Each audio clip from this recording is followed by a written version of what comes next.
કુકાવાવ જકાતનાકા વિસ્તારમાં ટ્રકમાં આગ. ફાયર બ્રિગેડની સમયસર કામગીરીથી મોટી દુર્ઘટના ટળી. અમરેલી શહેરના કુકાવાવ જકાતનાકા નજીક એક ટ્રકમાં અચાનક આગ લાગવાની ઘટના સામે આવી હતી. ઘટનાની જાણ થતાં જ અમરેલી ફાયર કંટ્રોલ રૂમ દ્વારા તાત્કાલિક કાર્યવાહી હાથ ધરવામાં આવી હતી. ફાયર એન્ડ ઇમરજન્સી સર્વિસીસની ટીમ ફાયર ઓફિસર એચ.સી. ગઢવીની આગેવાની હેઠળ ઝડપથી ઘટના સ્થળે પહોંચી હતી.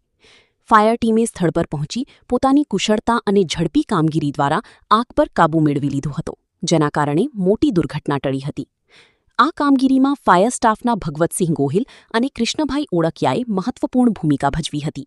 તેમની સમયસરની કામગીરીને કારણે આસપાસના વિસ્તારને પણ સુરક્ષિત રાખવામાં સફળતા મળી હતી. Bureau report Farooq Bilakhia, SS2 news, Amreli.